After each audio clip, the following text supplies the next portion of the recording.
Amém, pessoal? Pai, Senhor, vamos estudar um pouco na apostila. Quem está com dúvida sobre o óleo? Sobre o óleo.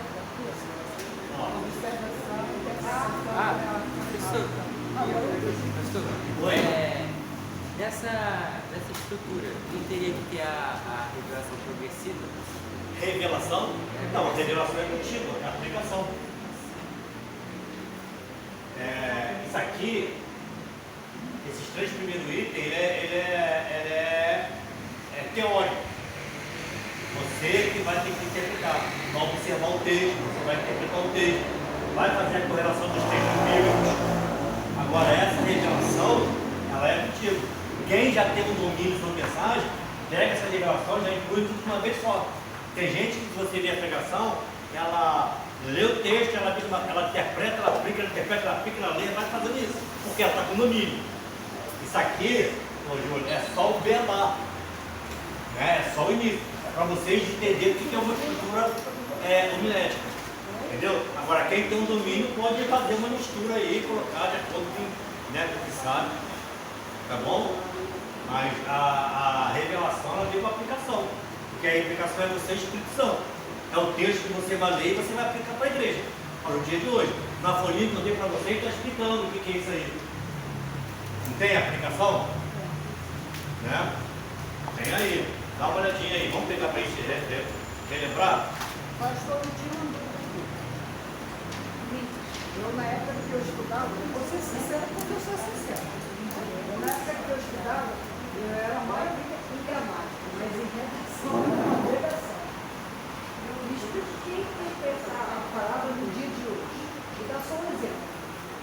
O que é interpretado? Como é que eu interpreto a palavra do Senhor no dia de hoje? O que o texto está dizendo? O que você leu? Aquele texto que você leu, o que aquele texto está dizendo? Qual é a mente do autor?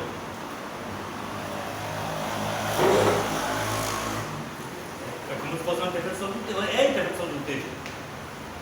Por exemplo, você lê Salmo 91, aquele que habita no esconderijo do Altíssimo, na cima do Impotente descansará. O que o autor quis dizer com isso?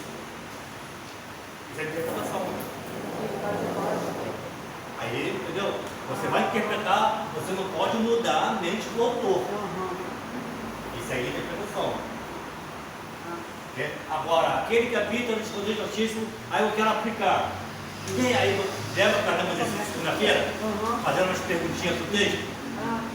Quem é que habita? E se eu não habitar, o que acontece? Eu estou fazendo pergunta para o texto de acordo com a minha mensagem. Isso é conversão. É a aplicação. Então vamos lá. Página, só para a gente relembrar, página primeira aí, da apostila. Não está dando por aqui, pode deixar que eu acompanho. Depois eu pego. Para ele dar uma recapitulada aí. Aplicação. Está lá embaixo, ó, 4 regras básicas do estudo correto da Bíblia. Lógica. Né? Observação. Que corresponde à pergunta. Que vejo? Aqui o estudante aborda o texto como um detetive. Nenhum pormenor é sem importância. Nenhuma pedra fica sem ser virada. Cada observação é cuidadosamente aulada para consideração e comparação posterior. Então, tudo que está no texto você observa. Qualquer palavrinha, qualquer conjugação verbal, qualquer adjetivo, você está observando ali o texto. Né? Tudo que tem no texto você está observando. Você não deixa passar nada, viu? Às vezes uma palavrinha que você lê, quando você faz a exegese dela, você tira meia hora de mensagem, só daquela palavra. Né? Quando você faz a comparação, então, a correlação, vai embora. Você vai olhar para o relógio e fala assim, vai dar tempo. Hoje você fala assim, tomara que a hora passa rápido. Mas quando você começar a fazer isso aqui, você vai assim, poxa, eu falei tanta coisa aqui que não sei se vai dar tempo. De repente você vai ter que pular para a mensagem para chegar para finalizar todo o tempo. Você vai olhar para o relógio, porque você está com tanta ideia naquilo que você fez lá no teu texto, que é muita coisa. Né? Então, você vai observar o que tem no texto. Lembra que eu falei na sala de aula? O que tem na sala de aula? Alunos, cadeiras, ventiladores, um professor com uma boina, né? Luzes acesas, né? Janelas de vidro, estou observando que tem texto, que tem na sala de aula. Aí quando você faz uma correlação, por exemplo, quantas salas de aula tem aqui? Quantas salas tem aqui? 2. Uma é de aula e outra é secretaria. Nem tudo que na sala de aula tem, na secretaria tem, mas tem alguma coisa em comum, tem as duas coisas. Né? Por exemplo, tem ventiladores, tem cadeiras, tem mesas. Né? Ou seja, você está comparando dois textos. Você está fazendo essa correlação. Então, tudo que você lê no texto, nada é sem importância. Como eu já falei, às vezes uma palavrinha só você vai embora só com ela. Se você bobear, a tua introdução fica meia hora. Só de você falar o teu assunto, provisão, aqui no caso, nós já temos essa ideia aqui. Né? Aí se você pesquisar sobre a palavra provisão, meu Deus, de Gênesis Apocalipse que tem provisão divina, você vai embora. Só na sua introdução do teu assunto, para chamar a atenção do teu público, né? Do teu ouvinte. Interpretação. O que corresponde à pergunta? O que significa? Aqui o intérprete bombardeia o texto com perguntas como: o que significava esses pormenores para as pessoas às quais foram dados? Por que o texto diz isso? Qual a principal ideia que ele está procurando comunicar? Ou seja, de Gênesis, Apocalipse, tanto o Antigo quanto o Novo, tanto como os livros quanto as cartas, elas foram destinadas para alguém, elas foram pensando em alguém. Né? Quando você vai ver Neemias escrevendo, houve um contexto ali de Neemias. Então, na minha interpretação, eu não posso mudar o que Neemias falou. Para quem ele estava, quando ele escreveu, para quem ele estava escrevendo, o que ele estava vendo, o que estava acontecendo nessa época, né? Qual era o acontecimento histórico, geográfico, cultural, o que estava acontecendo ali. Então, isso aqui é muito importante, eu não posso mudar isso. Né? Quando eu estou interpretando o texto, quando Paulo vai lá aos Coríntios, o que estava acontecendo na Coríntios, que época que era, quantos anos depois de Cristo, como que estava a igreja, Jesus Cristo já vinha ressuscitado há quanto tempo, como é que estava o cristianismo, como é que era a igreja de Corinto, como é que era a cidade de Corinto, qual era a cultura de Corinto, o que estava acontecendo com Corinto, para Paulo escrever lá, capítulo tal, versículo tal. Isso nós temos que colocar em Paulo. Não pode deixar. Muita coisa, né? Isso é interpretação. Né? Aí a correlação é quando você pega o teu mesmo tema e você vai procurar na passagem bíblica, de Gênesis, Apocalipse, seja lá o que for, qualquer assunto, qualquer passagem bíblica que tenha o teu mesmo assunto. Para quê? Para você fazer a comparação. Aí você amarra o teu pensamento. Você não tem o risco de começar com alho e terminar com cebola. Você amarrou o teu texto, você passeia de Gênesis a Apocalipse, mas com o mesmo assunto. Né? Você pode botar 3, 4, 5 passagens, como você quiser. Personagens bíblicos passaram por isso, ou deixaram de receber isso, não importa. Isso vai depender de você. Mas tem que haver essa correlação. Né? Outra coisa importante, eu comecei a minha mensagem, o tema lá é lá em Salmo 23. Né? O salmista tinha ideia de que esse pastor seria Jesus? Não, né? Isso aí você vai fazendo a tua interpretação do texto. Né? O autor não tinha ideia. Né? Eles tinham ideia de um ser messiânico que viria, mas não que seria quem? Mas nós vivemos o Antigo ou o Novo Testamento? Então nós temos que passar isso aqui para onde? Ao Novo Testamento. Terminar sempre em quem? Quando você fizer correlação, você vai terminar com a passagem bíblica, vai trazer a mesma passagem que fala de pastorado, de ovelha do Novo Testamento. E você vai terminar em Cristo. Cristo hoje é o nosso pastor. Acabou respondendo a pergunta que eu fiz. Entendeu agora? Agora entendi. Não vem, Léo? Você está bem quietinha hoje? Você não é assim. Eu não dormi essa noite. Eu acordei muito cedo, trabalhei, mas não consegui ir para casa. Não conseguiu vir para cá ainda? Consegui. Nossa! Muita moça. Que lindo, né? Que galardão é esse aí? A correlação que responde à pergunta: como isto se relaciona com o resto da Bíblia? Né? Nosso exemplo aqui é a provisão. Onde mais está escrito provisão na Bíblia. Por isso que é bom que cada um de nós temos uma Bíblia de estudo. Lá no final tem as temáticas todinhas de cada assunto, né? Quem não tem, todo mundo, a maioria também tem celular, vai lá e coloca lá no Google. Provisão na Bíblia. Vão vir vários textos sobre provisão. Você vai conseguir fazer essa correlação.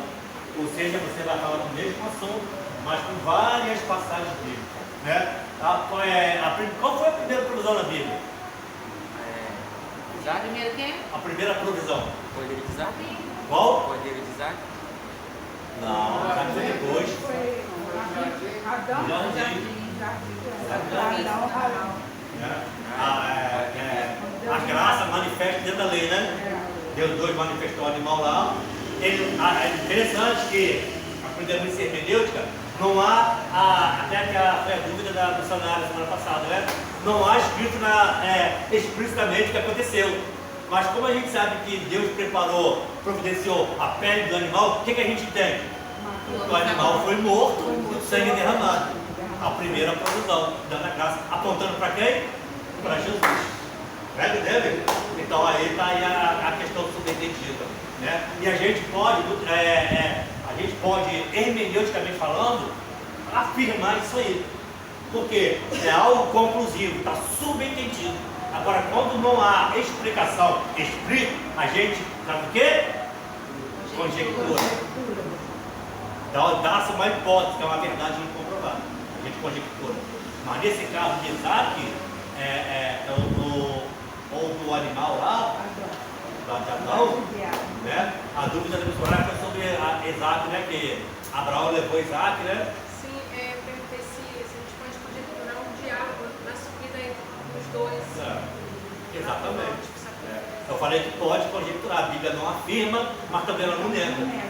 Né? Como não está escrito, não tem essa ênfase subentendida, como no caso do animal, que ali está dizendo que Deus tirou a pele do animal, para o animal ser arrancado a pele, porque o animal morreu. É uma afirmativa, né? Isso aí é a interpretação do texto. Ok, pessoal? No caso do cordeiro de Isaac, não. Não tem como. Não fala diretamente, mas a gente conjectura várias situações ali. Na aplicação, então, a gente pode ir longe, né? Muito mais fácil. Vamos lá, aplicação.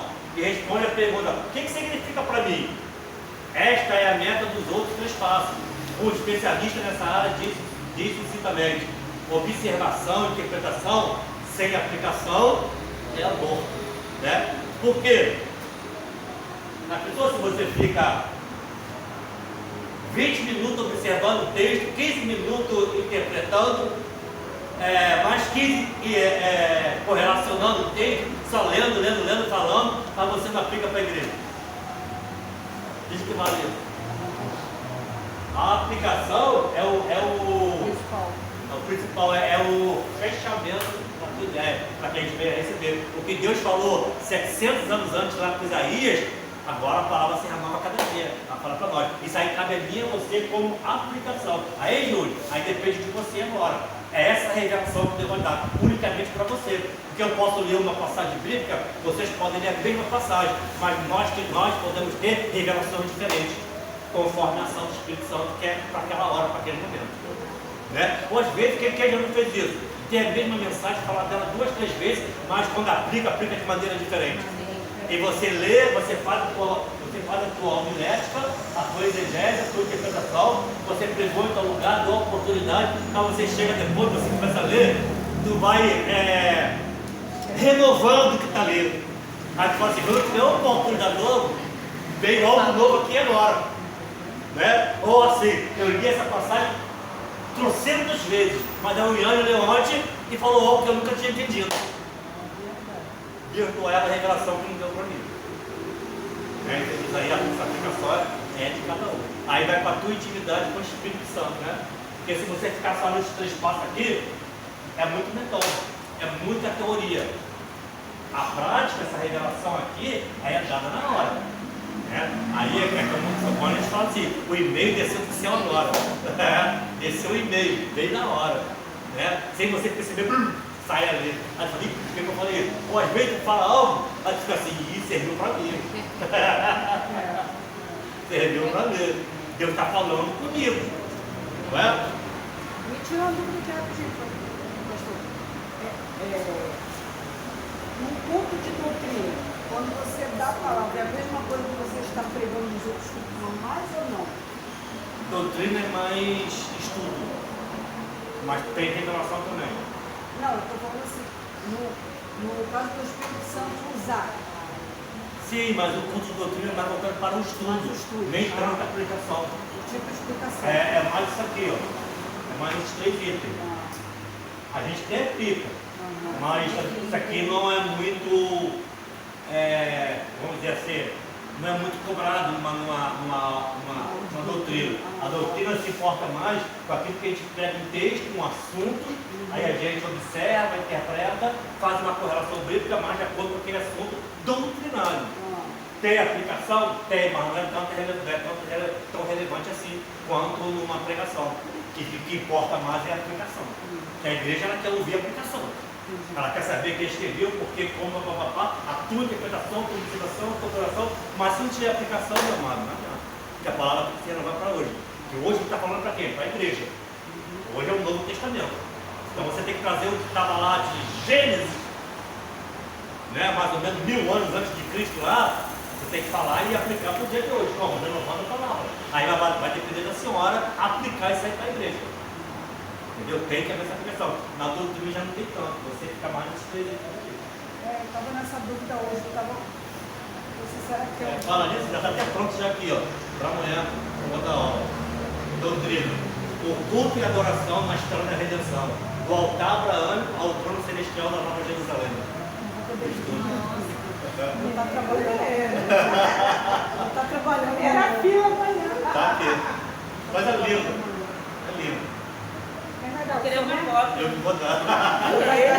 Vou dar amanhã. Depois eu vou pedir uma cópia. E eu fiz aqui também, ó. A Lília pediu, demorei 2 meses para fazer. A Lília e a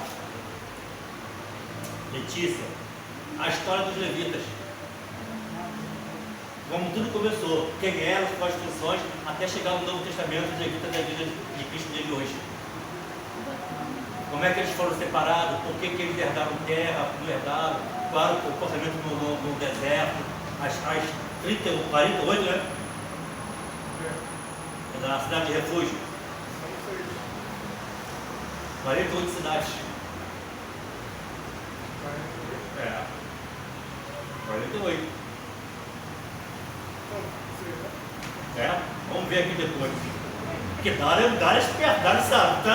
Esse cara é bom. Aqui nós temos um celeiro bom de pessoa que lê a Bíblia. Nossa, isso é gostoso, é bom lá. Isso é legal, eu gosto disso aí.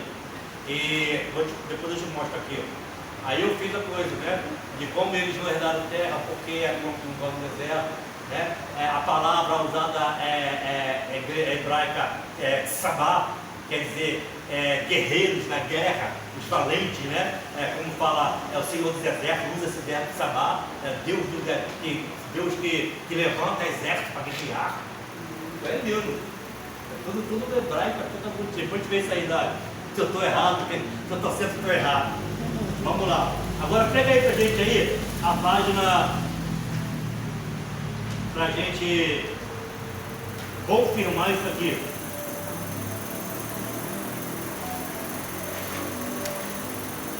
A página 20, mais uma vez.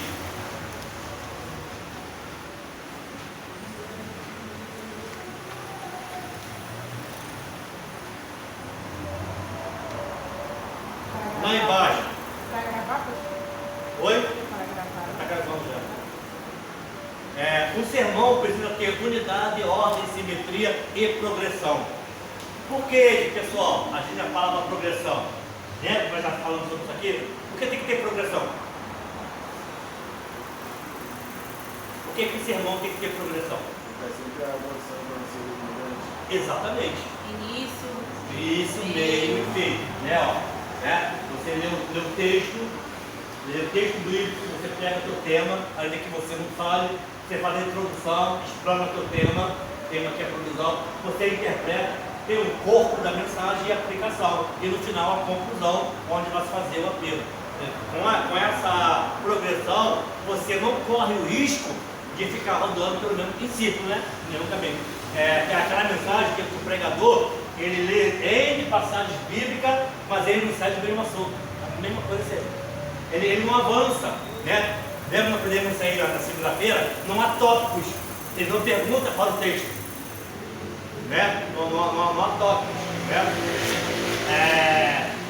Tipo assim, vai chegar e falar assim: o Senhor é meu pastor, nada nos faltará. Meu amado da igreja, o Senhor é meu pastor, nada nos faltará. Recebe! Aí ele vai ler ele, passar de bico, falar bem para acontecer. Não houve uma progressão de pensamento. Para depois no final ter uma conclusão. Como? É o que nós estamos estudando aí nessa folhinha aí. Tá? Essa progressividade de princípio, de começo, de meio e fim. Para que os pensamentos eles avancem. Como? Você vai fazer pergunta para o texto. Observando o que tem no texto. Quem interpretou, quem escreveu, para quem, por quê, como, o que estava acontecendo, como é que Deus agia naquela época, qual era o pensamento que eles tinham do Messias, né? Qual é a tipologia de Cristo aqui, o que aqui nesse texto aponta para Jesus, né? Tudo isso você vai fazer como? Lendo o teu texto e interpretando. Entendeu? É a correlação de cada um de vocês e a aplicação. Então vamos lá, a página 20. Né? Observação, mais uma vez, é a etapa do detetive, onde se lê o texto atentamente para anotar detalhes, fatos, palavras-chave, personagens e contexto. O objetivo é entender o que o texto diz objetivamente, sem tirar conclusões. E como que você vai fazer isso? Lendo e relendo até você começar a entender o contexto que você está lendo. Não entendeu? Pega capítulos anteriores, pega capítulos posteriores, para que você possa entender o contexto. Uma coisa que nós já falamos aqui várias vezes, capítulo, por exemplo, portanto, agora, Hebreus 12. Vamos abrir Hebreus 12, que a gente fala muito sobre ele. Eu tenho que ler que eu esqueço todo dia, não adianta. Eu não gravo passagem bíblica, viu?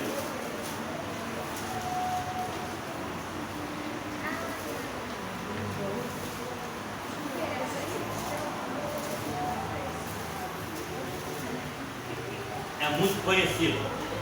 Olha lá, bateu o portão. Você está correndo. Não, Romanos. Aí eu parei aqui no tempo, socorro. Aí Dara me corrige aqui na era. Tu estuda muita Bíblia, Dara? Tu lê muito? Quer ser professor teu?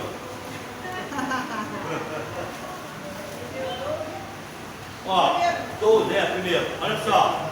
Portanto, nós, pois, que estamos rodeados de uma tão grande nuvem de testemunha, deixamos todo embaraço e o pecado que tão perto nos rodeia, e corramos com a carreira que nos está. Vamos observar essa passagem bíblica aqui? Olha só. Portanto, nós também que estamos o quê? De quê? Aí você vai fazer pergunta para o texto. Primeira coisa. Nós estamos rodeados por uma tão grande nuvem de testemunha. Aí tu faz a pergunta: quem são essas grandes nuvens de testemunha? Está perguntando para o texto. Você pode aplicar de imediato? Não. Por quê? Antes da aplicação tem o quê? Então você vai ter que entender em Romanos 12, o autor desconhecido, alguns sugerem que seja Paulo. Quem eram essas testemunhas?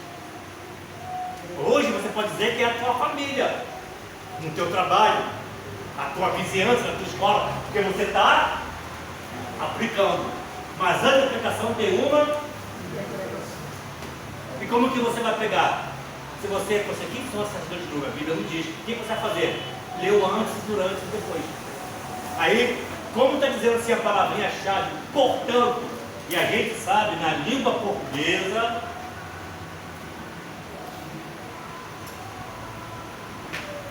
a gente sabe que na língua portuguesa a palavra portanto dá uma ideia de quê? Conclusão. Então você está concluindo o quê? A versão do texto anterior. E o texto anterior está em que capítulo? Capítulo que fala de quê? Então quem são as nuvens testemunhas? Os heróis da fé. Pronto, interpretei o texto. Essa eu não peguei não. Hã? Lá no pequenininho, Entenderam agora? esse pedacinho aí, luz da fé aí, que eu não peguei não. O capítulo 11 fala dos heróis da fé, de Hebreus. Ah, tá. Capítulo 11. O 12 começa, portanto, nós já estamos rodeados de uma tão grande testemunha. Eu perguntei o texto, quem são essas grandes testemunhas? Eu não sei. Como eu não sei, eu vou pegar o antes, durante e depois do texto. Portanto, dá a ideia de conclusão. Se começa, portanto, nós já estamos, qual o texto anterior? Capítulo 11, que são os heróis da fé. Então, os heróis da fé são a nossa testemunha. Entendeu? Então, se você tem que pegar mais o texto, vamos lá. Vamos escolher o texto, olha bem. Estamos rodeados de uma tão grande nuvem de testemunha. Deixamos o quê? E que? Então o autor de Hebreus não fala só para deixar o pecado, mas para deixar também o quê? Não deixa essa palavrinha em vão, não. Quando vocês tiverem o método de vocês, na observação do texto, além de deixar o pecado, Vitor, eu tenho que deixar também o quê? Embaraço. E Hebreus fala, deixar todo e todo. Então não é só pecado que me atrapalha na igreja, na minha vida, mas também hoje. Agora eu faço a pergunta, nessa noite, o que está te embaraçando na tua vida? Você não deixou de lado. Talvez isso aí não é classificado como pecado, mas está dando uma problemática dentro da tua família. E o autor fala, deixar também o embaraço. Então nem tudo é pecado, mas tem coisas que são embaraços. E tem que deixar as pessoas de lado. E a gente olha só para o pecado. Aí eu faço coisas, de situações na minha vida que está dando um embaraço, está dado. Como a irmã falou aqui, eu não estou tapando as brechas. Eu estou deixando acontecer. Eu não estou guerreando, eu não estou lutando para que esses embaraços deixem de acontecer na minha vida. Eu estou abrindo as portas para o embaraço. Talvez não peque, não tenha um pecado. Bem para Deus, pecado é pecado. Mas tem tanto embaraço dentro da minha vida, da minha família, que estou deixando, que minha vida está tornando o quê? Um caos. Que Deus fala, deixar então o pecado e embaraço. Está vendo como as palavrinhas do texto são importantes? Aí você pega embaraço, pega pecado, pega essas duas palavras e começa a desenvolver o teu assunto. Vamos lá. Pastor, Sim. mas aí dizer assim no início, já para que tem algo te embaraçando, que pode até te fazer pecar e tal. Eu já posso falar sobre isso na observação, não, né? Se o teu assunto, Se fosse se o teu esse tema for quebrei. sobre isso, pode. Porque você está falando que até o tema, você vai desenvolver o teu assunto. Ó, a introdução. Aqui, qual é o tema da mensagem? Provisão que está dentro do Salmo. Tá. Senhor, né? Deus que provém, Deus para chorar de faltará. E como é que faz a introdução? Aqui. Eu tenho que explanar o quê? Qual é o meu tema? Então, se o meu tema é embaraços e pecados, eu posso começar a falar sobre isso. Né? Ou uma pergunta, meu tema. Mas se não der tema, eu só leu esse capítulo. Mas mesmo que não tenha tema, Mas tá dentro. você tem uma mensagem Tá entendida. dentro. Você tem que ter um assunto do teu tema. Você não vai falar algo em vão, aleatoriamente. Porque às vezes eu me pego assim, vontade de aplicar no meio do caminho. Mas pode até antes, eu pode. tenho que ter paciência para ir discorrendo. Não, pode. Se você tem um domínio sobre isso, você pode aplicar Não direto. tem domínio. Estou aprendendo com o senhor. E eu com você. Estou aprendendo com o Dário, com o Caluano. Eu também com você. Estamos aprendendo juntos. Então, se você tem esse domínio, você logo observa, interpreta, correlaciona, aplica, às vezes na introdução, você até aprende, sabe? Eu quero abrir um parênteses aqui, quero fazer uma breve aplicação. Entendi. Eu preciso respirar, pastor, porque às vezes vem assim um e-mail, vem algo assim na nossa mente, isso acontece com você, né? Aí eu penso assim, se eu não falar agora, vai... Mas pode. E aquele negócio que te incomoda, que você precisa dizer, mas às vezes eu penso em falar isso mais pra frente. Mas se você tiver a tua homilética no teu papel, a tua colinha, você tem como... Não vai atrapalhar, né? Porque eu consigo me organizar. Porque eu coloco minhas palavras-chave para não esquecer. Então eu boto assim, por exemplo, Isaac, assim, lá, eu estou lá embaixo, já na meia hora de toda a mensagem, o meu tópico eu boto assim, Abraão, Isaac, holocausto. Aí eu lembro, confusão. Aí agora chegou o momento de falar sobre Abraão. Mas por que agora a confusão aí, Abraão, Isaac, rapaz, e Deus providenciou o poder, porque já está escritinho ali na minha colinha. Eu só olho, mas eu sei que vou falar sobre ele. Porque você estudou todo o assunto. Né? Você não está sendo pego de surpresa. E a aplicação, como eu já falei, é algo que não ilumina. Mas se você domina, até na tua introdução você pode aplicar. Eu quero abrir um parênteses aqui, quero fazer uma breve aplicação para nós. Não, não sei aqui. Para a igreja. Porque quando você fala para a igreja, você está falando contigo também, com você é igreja. Agora, não diga para vocês, para nós. Quero fazer uma aplicação para nós. Deus está falando conosco agora. Não é com vocês. Deus fala comigo também. Né? Também já aconteceu a gente montar assim, pregação e na hora descer alguma coisa que não estava programada. Não. Realmente foi revelação Sim. Acho que é isso que eu estava falando, né? Eu preparei o meu estudo todo, mas pô, eu não tinha preparado isso. Aí tu vê que era Deus te mostrando naquela. Exatamente, mas como Deus não é um Deus de confusão, ele não vai Botar preparar Deus para no a contexto. É algo Você vai, vem o e-mail do céu, você vai e fala logo. Tem, pô, com certeza, com certeza. Às vezes o que você marcou para falar, você não fala. Porque você nem treinar para falar, você fala.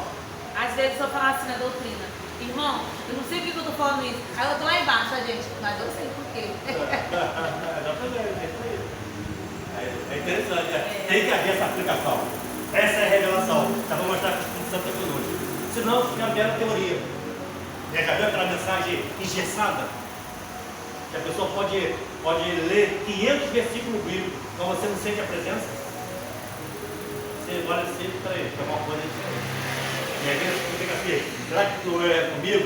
Mas quando você acaba o culto, você vai tomar um guaraná com alguém, sem você falar lá, a pessoa fala, tipo hoje, não ouve nada, a pessoa estava engessada ali, Deus está falando, então, confirmou. Por quê? Porque não tem aplicação. É interessante que na doutrina você não precisa tanto disso, mas você tem que ter um mero conhecimento do que você está falando. Você tem que dominar a escritura sagrada. Né? Então, quando você domina, igual a Dara aí, que lê Bíblia, você facilmente não se perde. Dificilmente você se perde. Porque você está dentro do seu contexto. Né? Ainda mais que eu já falei aqui que mensagem não é igual estudo. Né? A doutrina eu posso parar, ler, reler. Onde foi que eu parei? Para ir, olhei para o outdoor lá né? Olhei no projetor lá, passar e tal, não, nessa não, peraí, onde foi que eu parei? Ah tá, aí estou ali na doutrina. Na pregação não existe isso.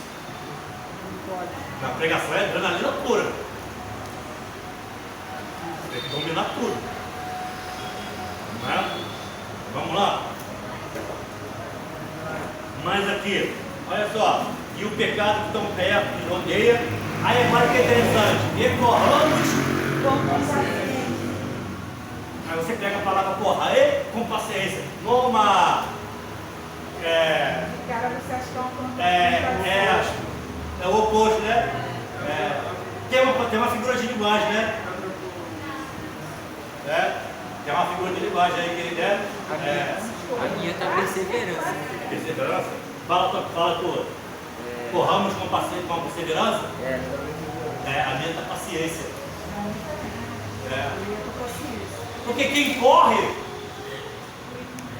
Teoricamente não tem paciência. Não tem paciência. Mas aí seria falar paciência com a pessoa que corre com o objetivo. Mas com uma certa perseverança. Né? Por quê? Cada vez que é corrida, no meio do caminho tem o quê? Vários obstáculos. Então ter perseverança é você vencer os obstáculos correndo. E é muito mais difícil vencer obstáculos correndo do que você caminhando andando.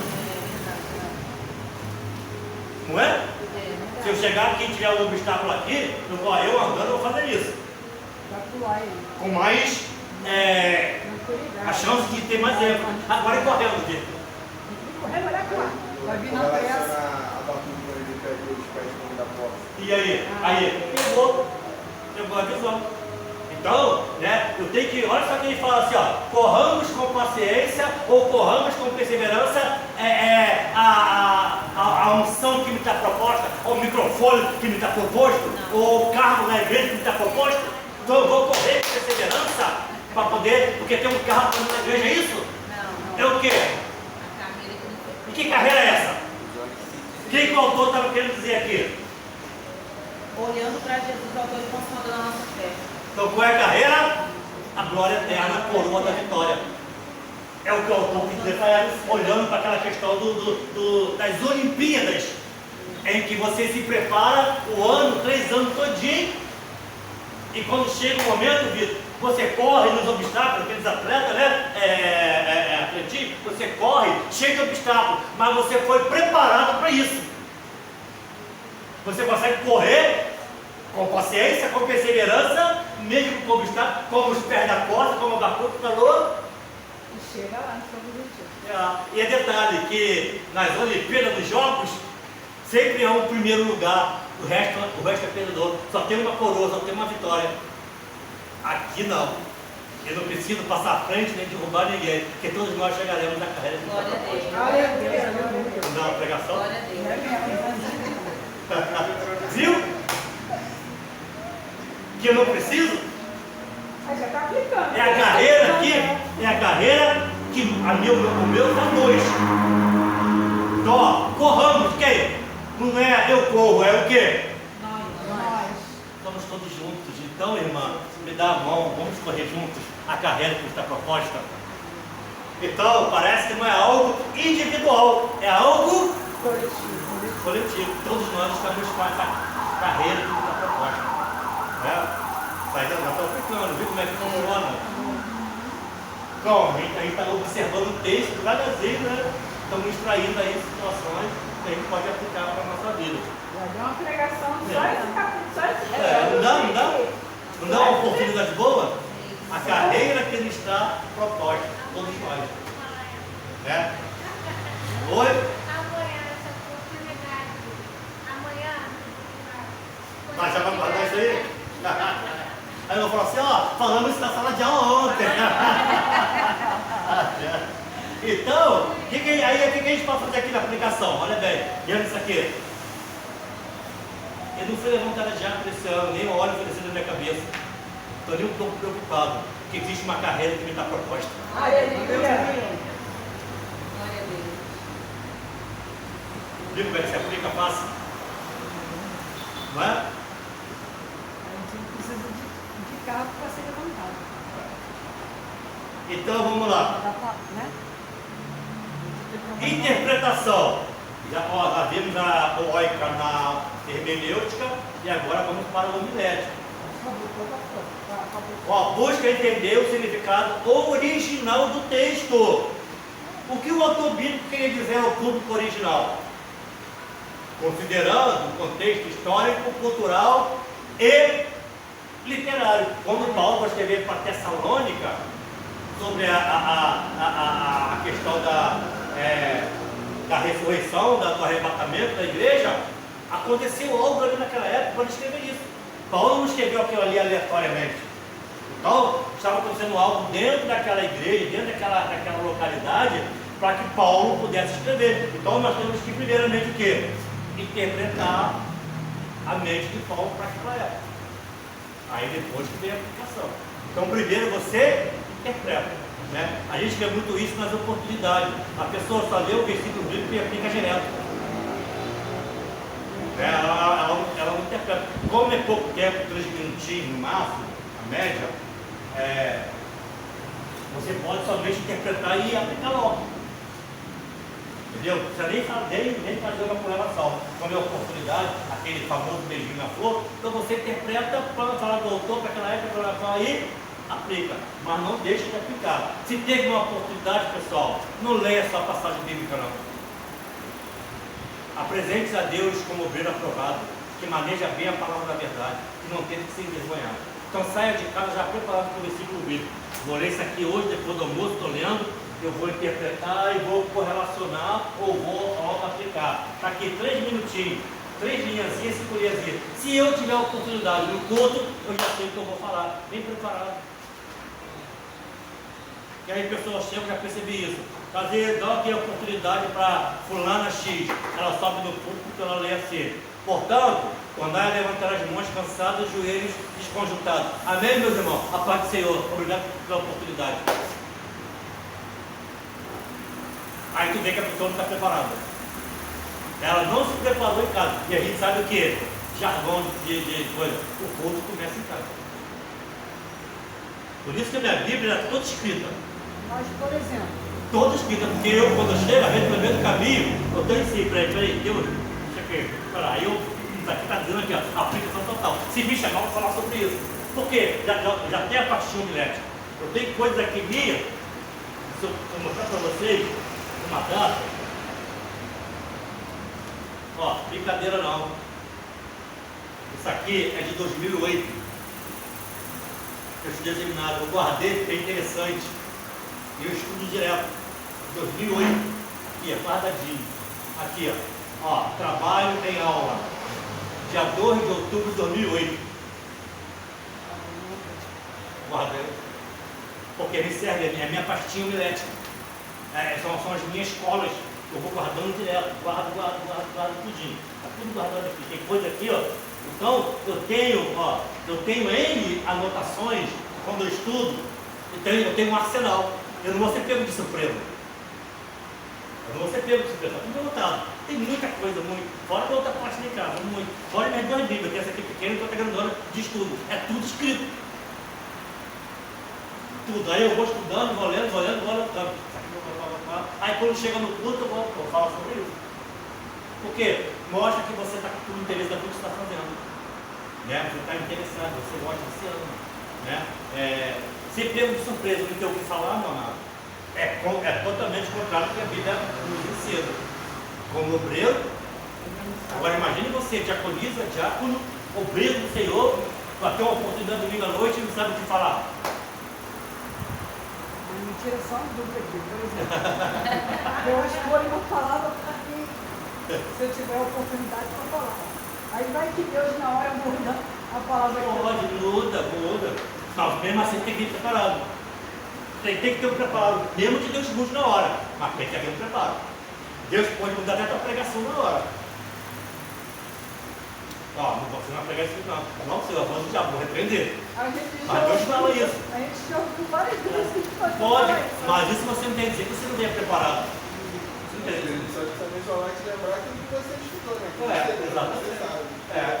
Vai lembrar que E Jesus falou assim, vou enviar um consolador e vos lembrará de fazer algumas coisas. É tudo aquilo que já está escrito, já está ensinado. Né? Como eu costumo dizer para a prova. A prova é individual, mas pode ser dupla. Pode, você é o Espírito Santo. Né? Aí, então, você tem que estar preparado, não tem como. Porque ninguém ouve ninguém despreparado. Não ouve. E nós somos o quê? Os dispenseiros. Sabe por que você é dispenseiro, missionário Goiânia? Por que, Dário, você é dispenseiro? A Bíblia não fala que somos dispenseiros?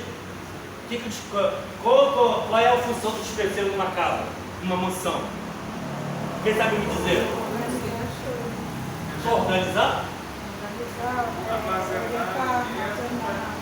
Mas para que ele faça, ele tem que ter o que na mão? O que ele tem que ter, o dispenseiro? A chave da dispensa. Então está na mão do dispenseiro toda a provisão da casa. Então se você é dispenseiro, a chave está na tua mão. Recebi. Glória. Tu é dispenseiro. Entendeu agora? Nós somos dispenseiros. Então a chave da dispensa, ou seja, tudo que tu falou, o dispenseiro faz o quê?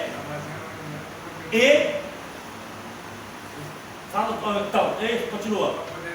Para alimentar quem? É o seu cuidado, né? Então, se você é dispenseiro, quem alimenta a igreja é você, Davi.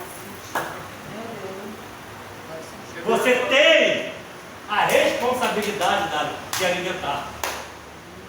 Mas como que eu vou alimentar se eu não sei organizar a despensa? Está sempre vazia. Eita, Jesus, glória a Deus. Entenderam agora? Responsabilidade. Não é? Que responsabilidade. Não é?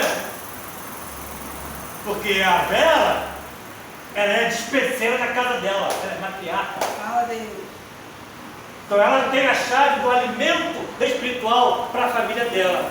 Que é os filhos, ou os genros, os netos, querendo ou não querendo. Mas quem tem a chave com a mão é ela. Aleluia, Deus. A tua é a responsabilidade tua de ter esse alimento na mão. Eles querendo ou não, você é dispenseiro. Glória a Deus. Entendeu? Glória a Deus. Pastor, é a mesma coisa que o mordomo? Também, é. Mordomo é a mesma coisa. Só que a Bíblia fala de dispenseiro. Fala também da mordomia, né? É. Algumas versões falam mordomia, né? Dispenseiros, mordomos, tudo isso. É a pessoa responsável por tudo isso. É pelo andamento do lar, da casa. Então, se nós somos esses dispenseiros de mordomos, nós somos os responsáveis pela manutenção da igreja. Olha o peso do nosso homem. Aí eu te pergunto nessa noite, que tipo de alimento você tem na sua despensa para alimentar a multidão? Meu Jesus. E quando ele fala também que ele dá o alimento no tempo próprio, também fala isso, né? Vai, fala aí, vai falando. Na hora que ele fala, não, você faz uma omelete boa, ele vai assim, ó, cheio de ramo, né? Eu quero saber se o pessoal acha de tem um tempo também determinado para se alimentar, que não é toda hora que a gente se come, né? Tem um tempo. Mas o alimento não está pronto aqui? Não, tá pronto. Esse é o contexto da sociedade. É você ser o responsável para alimentar a igreja. É um obreiro aprovado. Paulo não fala para Timóteo isso? Procure na igreja, na congregação, pessoas idosas que querem aprender. Para que você, Timóteo, que aprendeu de mim, da tua avó e da tua mãe Lóide e Eunice, e eu de Gamaliel e do próprio Silvio Reto, e passei para ti, então procura pessoas na igreja idôneas que queiram aprender, para passar adiante o ensino. Então, na verdade, quando você lança essa rede para pescar peixes, nem tudo que é na tua rede é peixe. Então você tem que fazer o quê? Às vezes, vem peixes tão pequenininhos que não está no tempo certo de ser preparado. Lança no mar de volta, deixa ele crescer primeiro, mas pega aqueles que estão propensos a aprender. E no próprio livro de Timóteo diz, né, que a importância de passar o ensinamento do evangelho para frente é que chegaria um tempo em que não suportariam a sã doutrina. E sentindo coceira nos ouvidos, eles amontoariam mestres para si mesmos. Milho é bom, né? Eu vou ter um filho assim. É isso aí. Essa é a importância de passar o ensino. E nós estamos muito preocupados com isso, de levantar pessoas. Sabe qual é a verdade? Que a maioria não quer. A maioria não diz assim que não está preparado, ou que não é chamado. Ah, não é o meu chamado, eu não estou preparado. Ah, agora não. Mas qual é o tempo oportuno? A verdade é que nós estamos fazendo discípulos. Só que aqueles que já estão formados, ou se formando, porque a gente percebe que não querem ter essa responsabilidade, pegar esse compromisso. A verdade é, se a gente olhar na EBD, na doutrina, são poucos que dão aula, não é, Jéssica? São poucos os que querem. Mas o ensino está sendo passado. O ensino está sendo passado. Só que Paulo falou para Timóteo, procura a congregação pessoas idôneas que querem. Nós estamos procurando e às vezes encontramos, mas os idôneos não querem. E às vezes aquele que quer não está preparado. Precisa ser preparado. Precisa preparar. Mentira. Ou assim, chegou agora, já quer sentar na janela, já quer se levantar para ensinar, mas não faz como vocês, não senta para aprender. Senta para aprender. Então é necessário o quê? Como é que eu vou me consultar com o médico que fez de medicina? Como é que eu vou manusear bem a palavra da verdade se eu não leio, se eu não estudo?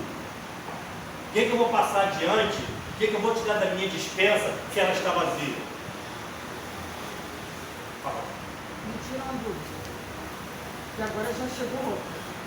Por exemplo, eu sempre leio a Bíblia, eu estudo a Bíblia, às vezes não entendo, volto novamente no texto, só que eu preciso de um professor porque me explique melhor. E a Como eu segunda- posso aprender se ninguém que me explique, né? E a segunda pergunta o Senhor sempre fala assim para mim assim, mergulha na obra. Eu estar sentado aqui significa mergulhar na obra, é isso? Também, mas aqui é um preparo para a obra. Aqui é conhecimento. Aqui é um conhecimento que a senhora está adquirindo para poder praticar depois. Então, quando ele fala mergulhar na obra, significa primeiro eu aprender para Sim, os discípulos foram de imediato logo evangelizando. Não. O que eles fizeram? Quanto tempo eles ficaram? 3 anos e meio, mais ou menos. Mas esse é o certo. Esse é o tempo. Tem gente que fala hoje em dia, muita mensagem sobre isso. Ah, que não precisa, blá, blá, blá. Não. Até o Paulo foi se converter, foi de imediato fazer melhor resultado. Não, ele ficou 3 anos aprendendo Porque às com o vezes eu Evangelho não pra entendo. Né? Ele aprendeu os filhos com o irmão de Jesus, né? 14 anos, ele vai para Jerusalém, fica ali aprendendo. Houve um preparo. Houve um tempo. Não, na verdade não é isso que eu queria saber. Eu sei que eu tenho que me preparar. Mas quando ele fala mergulhar eu sentar para aprender isso. Também, isso não só isso. Ah, Também, não é só isso. Acho que mergulhar na obra, realmente você tem que entender qual é o teu chamado na obra. Todo mundo tem um chamado. Então, Deus chamou para quê? Onde está. Onde é o seu quadrado? É ali que você vai investir. Né? Olha. É pregando, é Eu na sala das já crianças, falei para tomar sua é vez. ensinando. Não me joga pegando vinho nas costas. eu ainda não Mas respondeu. eu falei para ele, ó, me deixa na sala de aula, me deixa na EGD, na doutrina, me deixa no seminário, muito feliz da vida, igual com tudo no lixo. Não me preocupa, para me chamar para pregar. Ele não me chama para pregar domingo, eu não vou. As congregações me chamam, você não sei pregar não, não gosto não, não vou não. O irmão lá que trabalha comigo, eu digo certo, me chamou para pregar. Vitor me chamou, né, Vitor? O que eu falei? Foi? Mas porque é ego, é o que? Não, falei para você. Não gosto de pregar. Aí o irmão me chamou, a cadeira lá na Maria Luísa, do outro lado. Aí falei para ele assim, o que houve? Falei para você que eu não gosto de pregar, porque eu estou papá, você não gosta. Não, mas não é pregação não. É o culto de doutrina, que a temática de massa, o tema é esse. Aí agora, dia 17, né? Conversei com o pastor Marcelo Lourenço, ele me deu a temática, mandou pelo WhatsApp, já fiz até um estudo já. Um culto de doutrina que eu vou dar um estudo na igreja dele, se eu não quero. Aí eu falei, aí eu vou, porque eu vou estar dando tudo doutrina, mas como pregando, eu vou. O Vitor me chamar, eu vou para dar um ensino, eu dou. Não vou pregar não, eu não gosto. Pastor, eu lembro de 2021, nós chamamos o senhor para dar um estudo sobre escatologia lá no Gouveia. Foram 4 sexta-feiras, estudo. O senhor vinha a pé, igual Pedro no lixo. O senhor, todo o povo, todo feliz. Sai da sua casa, ia pro governo, porque na época as pessoas estavam sem carro, não sei. Eu peguei o carro de 2023. Então, não sei se o senhor lembra. Aquela sexta-feira, 4 sexta-feiras. Foi só escatologia, não foi? O Davi não era tão grande assim, ficava lá sentadinho assim, ó. E hoje ele tá aqui na sala do senhor. Como é que pode, né? É. Mas porque eu gosto de estudo. Olha, eu sempre bem com algo. Mas pregação não. E a aplicação? Traz o ensinamento bíblico para a realidade atual, transformando em ações práticas, mudanças de comportamento, atitudes e fé na vida do ouvinte, né? Você vai pegar a mensagem lá de 300 anos antes de Cristo e vai trazer para o dia de hoje. Aí é contigo. Vai transformar a mensagem para agora. Mas nesta noite, né? Você vai começar a ser usado, expulsão, trazer essa revelação, né? Então tá aí, pessoal. Vamos tomar uma aguinha, com 8 e meia? Né? A gente dá uma. Pode dar uma.